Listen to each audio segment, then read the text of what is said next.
Welcome to ShockOrama, your source for all things shock, schlock, and just plain bizarre.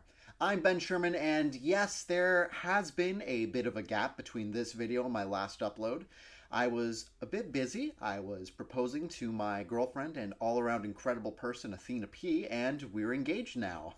But almost as exciting as my engagement is this video about the one and only Flesh for Frankenstein, also sometimes titled Andy Warhol's Frankenstein. This movie is actually responsible for the existence of this YouTube channel. I picked up a copy of the Blu-ray last year at a pop-up shop that Vinegar Syndrome was running at Movie Madness in Portland, Oregon. I didn't even own a Blu-ray player at the time. I just thought it was so cool that I had to get it. And now, here we are, 1 year later, beginning of spooky season, about to take a nice deep dive into the bizarre world of Flesh for Frankenstein. And that's right, I did say that this film's alternate title was Andy Warhol's Frankenstein. This may lead you to believe that the film was directed and or produced by the legendary and infamous pop artist Andy Warhol, which is exactly what theaters at the time wanted. But the truth is that Warhol had virtually nothing to do with this film. It was directed by his friend and longtime collaborator Paul Morrissey, who had previously directed the films Flesh, Heat, and Trash, along with numerous other Andy Warhol films. I learned during my research that the Andy Warhol's Frankenstein title has been a sore point for Paul Morrissey for many years, as he feels that it takes credit away from him for all the hard work that he did, and I'm inclined to side with him on this one. Andy Warhol only showed up to set a couple times, he didn't direct anything or have any major creative input, and he didn't even put any money down for the film. The film's budget came entirely from legendary Italian producer Carlo Ponti, who was the husband of actress Sophia Loren. There was an abundance of interviews with various people involved in the film for me to go through, which was both a blessing and a curse. I have a lot of information from various sources on how the film got made, but some accounts are contradictory. I don't even necessarily think anyone was lying to try and skew public opinion towards them. Since it's been 50 years since the film came out, it's more likely that some details just got murky. One example of this is in the very inception of the film. According to Paul Morrissey, he was called out of the blue one day by producer Andrew Brownsberg, who asked if he'd like to make a film with him in Italy. Morrissey says that he said yes and flew to Rome, where he and Brownsberg went straight to meet with producer Carlo Ponti. Ponti apparently asked them what kind of movie they wanted to make, which Paul Morrissey says he had no idea how to answer. However, Andrew Brownsberg quickly said, "A horror movie about Frankenstein." Ponti then asked how much money they wanted for the budget, which Brownsberg again answered, saying $300,000. Ponti's response to this was apparently, "Great, I'll give you $600,000 if you make 2 movies. What should the second one be?" Paul Morrissey says he had no idea how to answer this question either, but Brownsberg quickly said Dracula. Then Paul Morrissey says that Carlo Ponti requested that they shoot both movies in 3D. Andrew Brownsberg's account differs slightly. He did indeed call Paul Morrissey out of the blue, but he says that he already knew he wanted to shoot Frankenstein and Dracula, and he discussed this with Morrissey during that initial phone call. Also, instead of it coming from Carlo Ponti, Brownsberg says that he was the one that wanted to shoot both films in 3D, since he previously worked on a project with Roman Polanski that was to be shot in 3D, but ultimately never came to fruition. But regardless of the details, both men left the meeting with Carlo Ponti with a budget of $600,000 to shoot 2 films over a period of just 6 or 7 weeks. Paul Morrissey would go into Cinecittà Studios, where all the interior scenes were shot, and with the help of a young woman whose name I unfortunately was not able to find, would write pages of dialogue for whatever scenes they were going to shoot that day. Then in the afternoons, they would shoot those scenes of dialogue at the studios. For those of you not as familiar with the interior workings of the film industry, this is not at all how movies are usually made. Flesh for Frankenstein and Blood for Dracula were both made in this way, with about a week between the end of Frankenstein's filming and the beginning of Dracula's. Blood for Dracula was another interesting production with the exact same crew and many of the same actors. But that's going to have to be a story for another video. So let's see just how much flesh this Frankenstein needs. Ew. The movie starts with 2 creepy kids in a creepy laboratory performing a surgery on their doll before decapitating it with a guillotine. Jeez, this is giving me flashbacks. Later, we see the kids riding in a carriage with their mother, pulled by an adorably tiny horse.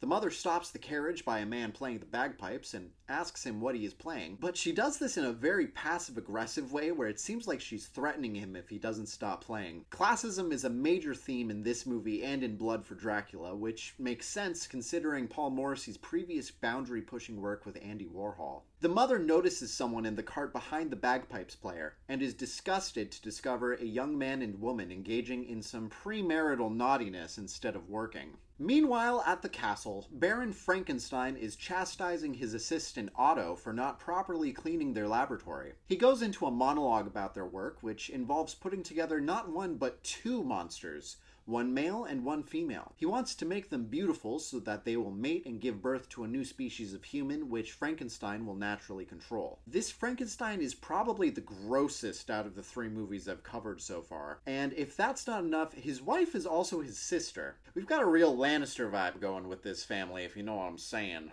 Frankenstein's female monster is virtually complete, but they still need a head with a...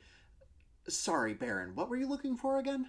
But what we really need now is the perfect nasum. Yes. That's right, a perfect nasum. Frankenstein is confident that he can find the perfect specimen amongst the peasant townfolk. Frankenstein was played by the German actor Udo Kier, and this was one of his first major film roles. Kier happened to sit next to Paul Morrissey on a plane from Rome to Munich, and after talking for a while, Morrissey asked Kier to give him his phone number. A couple of weeks later, Morrissey called Kier and asked him if he wanted to play the titular role in his new Frankenstein movie. In an interview I found, Udo Kier said that he didn't understand English very well at the time of filming, so some of his more unusual line deliveries are a result of him not knowing what he was saying. He also shared a kind of funny story about his co-star, Monique Van Vuren, who played his wife/sister in the movie. When they got to set, they realized that they actually both knew each other already, since by chance, a couple years prior, they'd happened to meet each other at a bar, neither one knowing at the time that the other one was an actor. Frankenstein and Otto leave the castle and run into the Baroness and their children outside. The Baroness tells Frankenstein that she just took their children out of school since she hadn't realized they'd be learning alongside such trash. Frankenstein is completely uninterested and quickly leaves to go to his lab. The Baroness angrily takes her children to their bedroom and has them change out of their riding clothes and into their play clothes. Yes, they're that rich. Here we also get some of the fantastic set design, including the actual piranhas swimming in a tank, which seems like an inappropriate animal to have as pets for your kids. But what do I know? Now we get to see Frankenstein's lab, and this is easily the most impressive looking laboratory of the three movies I've covered. Some of the props procured by art director Gianni Giovannoni came from medical schools where he still had friends from his former career as a teacher. One of these props is a jar containing the actual brain of infamous Italian serial killer Ernesto Piccioni, aka the Monster of Nerola, who killed between 4 and 16 people in the 1940s. Other props in the background were created by simply putting pieces of meat in jars of formalin, which looked great for filming but turned out to be a horrible mistake when it came time to dispose of it all. Gianni Giovannoni said the smell of rotting meat was unbearable even weeks after they had thrown it all out. Frankenstein and Otto lift their female monster out of a large vat of liquid in a strangely atmospheric shot. In an interview, Dalila di Lazzaro, who plays the female monster and was also Dr. Frankenstein's niece in Frankenstein 80, which I covered in my last video, says that she nearly walked off the set because of how awful it was to film these scenes. Di Lazzaro is claustrophobic, and she panicked when she had to get tied to the table and submersed underwater for this scene. And she was also just generally uncomfortable since she had to be completely naked for almost every scene she shot for this movie. Carlo Ponti himself had to go find her and talk her into coming back to set at one point. And unfortunately, the one scene where she got to be clothed, she had to wear an uncomfortable iron corset that restricted her breathing to the point where she fainted on set. However, she did have at least a couple good memories from filming. All the actors lived nearby the set at a rented villa, and there were numerous parties with various celebrities that visited just because of Andy Warhol. Di Lazzaro remembers meeting Elton John and Bianca Jagger, Mick Jagger's then wife, at some of these parties. She also tells the story of how infamous creep Roman Polanski tried flirting with her, and she kicked him out of her house. I appreciate this story because I think Roman Polanski deserves to get kicked out of more houses. Frankenstein and Otto finish placing their female monster on a surgical table and tidy up their workspace by moving some of the corpses out of the way. Because unlike their experiments, these dead bodies aren't going to clean themselves up. Later, we see Frankenstein, his sister wife, and their children sitting down for dinner at a comically long table. This table apparently had to be custom built for the movie since the crew was unable to find any furniture stores in Italy that sold tables this long. The Baroness doesn't know what to do with the children now that she's taken them out of school, and Frankenstein suggests they take them on a picnic tomorrow. The way she says the word picnic like it's a slur cracks me up every time I watch this scene. Picnic. Out in the fields, we see the man who'd been getting freaky in the cart behind the bagpipes player earlier, talking with his friend. Sex in a Cart guy is named Nicholas, and he is played by Joe D'Alessandro, star of Paul Morrissey's 3 previous films, Heat, Trash, and Flesh. The friend he is talking to is Sasha, played by Serjan Zelenovic. Sasha says that he's been assigned to dig all these holes in a field. And it's never brought up again, but I'm pretty sure he's unknowingly digging mass graves for all the dead bodies that Frankenstein discards after taking the organs he needs from them. Sasha seems pretty easygoing about it, though. He tells Nicholas that he's still planning on becoming a monk and going to live at a monastery, which Nicholas doesn't understand. He's far too busy having sex with every woman he can find to think about such spiritual matters, and he insists on taking Sasha with him to a brothel, which Sasha reluctantly agrees to. The Baroness takes her children out for a Picnic. The scene starts with this genuinely beautiful and pastoral panning shot where we get a good look at the actual castle that was used for outdoor scenes, which in real life is located just a little ways outside of Rome. From the way the Baroness stumbles through the grass, it seems like she's never been on a picnic before. Honestly, if we hadn't seen her riding the carriage the previous day, I would assume she's never been outside before. She even drops her basket of apples down a hill. As she and the children pick up the apples, she spots Nicholas at the bottom of the hill getting freaky with another woman. The Baroness is wondering just how horny these peasants could possibly be, and at this point in my first viewing, I was wondering just how horny this movie could possibly be. Oh, past Ben, you have no idea.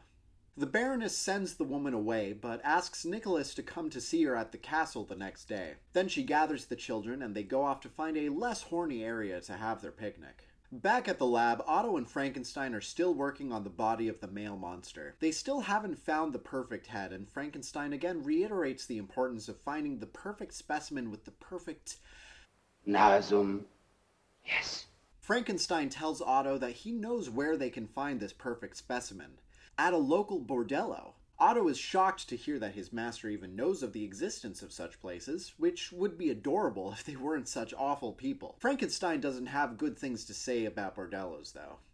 To find a man who likes to make love to anything, you have to go to such a place. Meanwhile, Nicholas and Sasha are entering the bordello, where Nicholas is welcomed by the ladies since he's a frequent customer. He asks them to show Sasha a good time, but Sasha is extremely disinterested in the women, and spends the whole time watching Nicholas instead. This is the first time in the movie that we see that Sasha is either supposed to be gay or asexual, which I think is really interesting, considering this is a movie from the early 70s. Otto breathlessly asks Frankenstein if they will be entering the bordello themselves, which Frankenstein angrily scoffs at. Can we go in, Baron? To go in? To do what, you filthy thing? Of course not. Frankenstein leads Otto to the bordello, and they wait and hide across the street, taking note of who goes in and out. The scene inside the bordello is something that I cannot show on YouTube for what should be obvious reasons. Just know that Nicholas is very popular with the ladies, and Sasha could not be more disinterested in the ladies if he tried. At one point, a lizard starts crawling on them while they're getting freaky, causing the women to scream. Otto and Frankenstein hear the screaming outside, and interpret it as meaning whatever man is inside the bordello is powerful. Two of the women run out of the building, and Sasha sticks his head out to let them know it's safe to come back in. Frankenstein interprets this as meaning that Sasha is the one pleasuring these ladies. I think you can see where this is going. Frankenstein and Otto hide behind some trees and wait for Sasha to pass by. Nicholas is very drunk, so Sasha is helping him home. Otto knocks out Nicholas, and Frankenstein uses a giant pair of scissors to cut off Sasha's head in an effect that is as awesome as it is cheesy. I love the detail of Sasha's eyes still moving after his head is chopped off. I also love when Otto is just looking at Sasha's flailing body and gently whacks it with his club to get it to fall down. The next day, a woman comes across Sasha's corpse in the road and runs away screaming. Nicholas wakes up, looks at Sasha's dead body, and calmly begins dragging it away. I just wanted to quickly mention that the special effects in Flesh for Frankenstein were created by Carlo Rambaldi, best known for his Academy Award-winning special effects for the movies Alien and E.T. This guy created the gosh darn E.T. puppet. Back at the lab, Frankenstein is finishing attaching Sasha's head to the monster's body. From the way Otto keeps layering more and more compliments on Frankenstein, I get the feeling he's a little jealous of his boss. Nicholas comes to visit the Baroness at the castle like nothing is wrong, because what else can you do when your best friend gets murdered? He meets the Baroness in her bedroom, and she tells him she's been seriously considering firing him for his behavior. Nicholas replies saying, "You can't fire me, I'm quitting," because his friend has just been murdered, and the Baroness immediately does a 180 and gets all upset that he's leaving. It always cracks me up how nonchalant Nicholas is when he mentions that his friend just got murdered last night. Joe D'Alessandro didn't give a particularly emotive performance in this movie, and it leads to a lot of beautifully surreal moments like this. And somebody hit me on the back of the neck, and dragged my friend into the bushes and cut off his head. The Baroness offers Nicholas a job working at the castle as her personal assistant. We learned that she wasn't mad that Nicholas was getting freaky instead of working. She was actually mad that he wasn't getting freaky with her. She immediately fixes this problem, and they start getting super freaky. Back at the lab, Frankenstein is also getting freaky. He cuts open the stitches on the female monster's torso and sticks his hands inside, pulling out and naming each internal organ before putting it back. Now, I'm sure that you, my dear viewers, will agree with me when I say that any amount of horniness during a scene like this is inappropriate.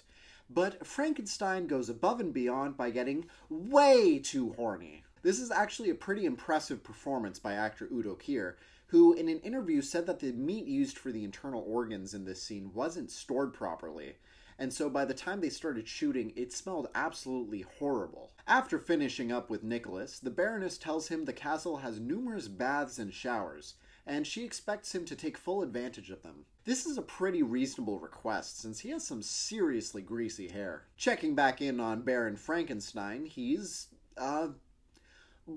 still getting freaky with the female monster. It's gross and uncomfortable. And also Otto's just standing there watching the whole time, which is also gross and uncomfortable. But after he finishes, Frankenstein does deliver one of the best lines in the movie, so that's nice. To know death, Otto, you have to fuck life in the gallbladder.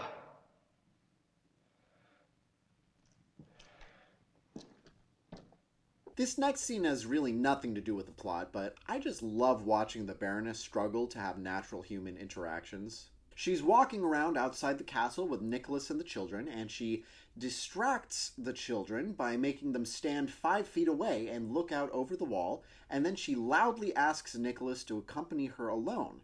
The kids are literally right there. They heard you. They're watching you walk away.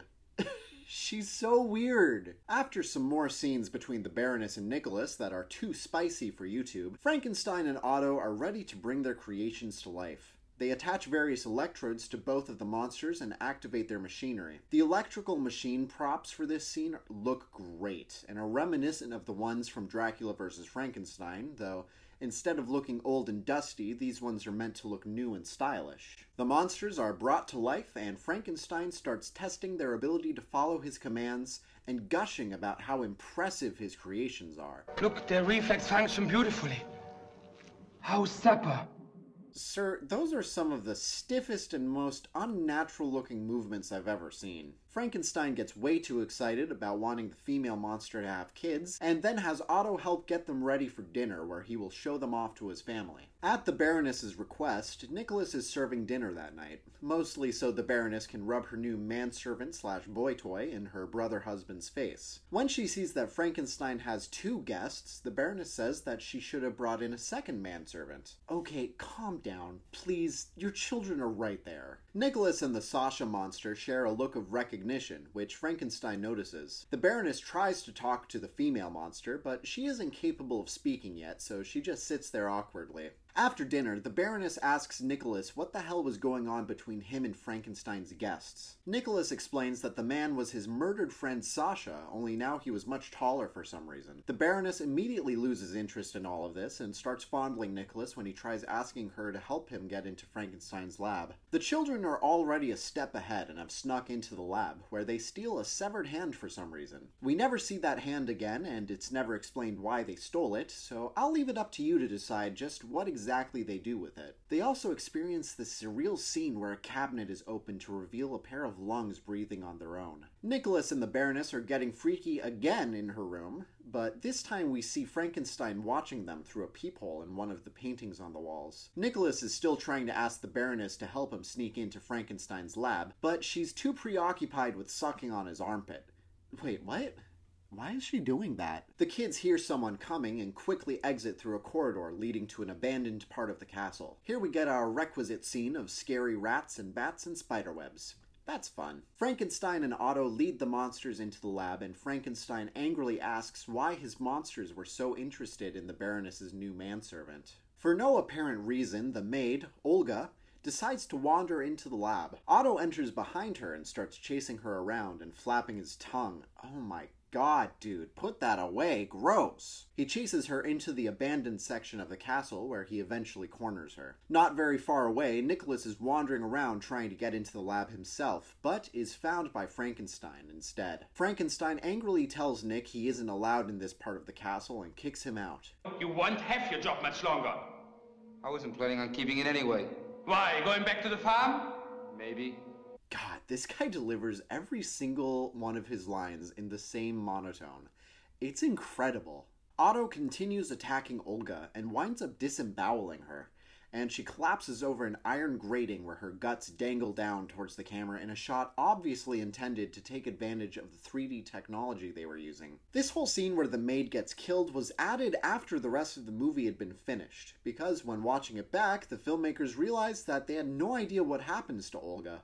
Olga the maid was played by the actress Leo Bosisio, and was originally supposed to be a speaking role. However, Bosisio spoke no English whatsoever, and when she was getting cast for the role, she had a friend teach her how to say, "I wish to speak a mute role, I speak no English," which she memorized to say to the producers. The producers agreed, and any lines the character would have had were removed from the script. Nick walks through a tunnel and meets with the children, who, it turns out, have been trying to help him sneak into their father's lab. After asking if there's another way to get in, the children silently lead him away. Frankenstein is monologuing at Otto again as they prepare their monsters for another test. They have the two creations stand in front of each other, and Frankenstein commands the female monster to repeatedly kiss the male monster. Nicholas and the children begin watching from a window. Frankenstein is enraged when the male monster has no reaction to the kisses and insists that someone must have tampered with them. Sasha and the Sasha monster were played by Serjan Zelenovic, and it sounds like he had a pretty rough time with the role. In an interview with Dalila de Lazarro, she recounts a time when Zelenovic knocked on her door in tears, saying he was going to run away from the set. Apparently, he told her that he was uncomfortable with the party atmosphere at the villa where the actors were living, and he also didn't like the role because he wasn't gay. De Lazarro and her friend let him spend the night and did their best to calm him down, and in the morning, De Lazarro called the producers and explained the situation. The producers arranged to have Zelenovic spend the rest of the shoot living at a hotel away from the villa, and this was apparently enough to help him get through the rest of shooting. I do feel pretty bad for him though, and I hope that the experience wasn't too mentally scarring for him. However, I did see that, at least according to his IMDb page, this was his final film appearance. Nick sneaks back into the Baroness's room and wakes her up to tell her what he'd seen in the lab. She isn't very interested though. She's mostly angry at Nick for spying on her husband. She starts yelling at him and Nick just slaps her and leaves. Frankenstein and Otto take a walk outside and Frankenstein theorizes about who could have tampered with his work. He suspects the Baroness, thinking she must be jealous of him. He goes to see his son and asks him if he knows who's been messing with his things. The son ain't no snitch though and keeps his mouth shut. Actually, neither of the children speak throughout the movie. My personal theory is that their parents just forgot to teach them how to talk. Nick once again sneaks into the lab, and there he finds the monsters laid down on surgical tables. Frankenstein goes to the Baroness and confronts her about her activities with Nick. The Baroness agrees to tell Frankenstein who's been sneaking into his lab in exchange for letting her use the male monster. I'll let you guess what she wants to do with him. Back in the lab, Nick is unsuccessfully trying to convince the Sasha monster to escape. He says he knows where Sasha's body is and he can try reattaching Sasha's head to his body, but Sasha is uninterested. He says he'd rather be dead, and that he's not the Sasha that Nicholas knew anymore. Nick grabs both of the monster's hands and starts pulling them out of the lab, but is stopped by Frankenstein and Otto. Frankenstein orders the Sasha monster to attack Nicholas, which he does.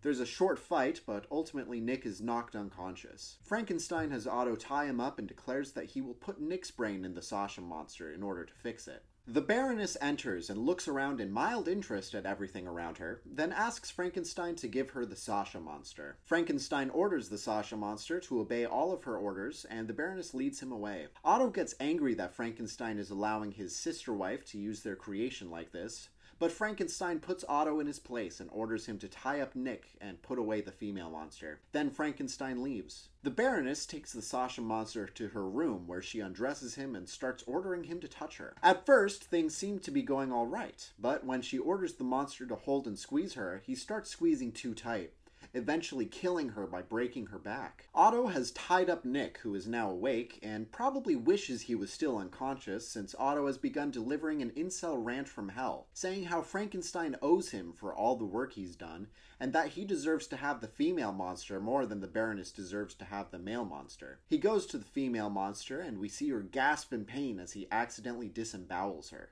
much like he did to the maid earlier. The female monster collapses dead to the floor just as Frankenstein re-enters the room. Frankenstein strangles Otto to death in rage, delivering more great lines. All her inside, it's out.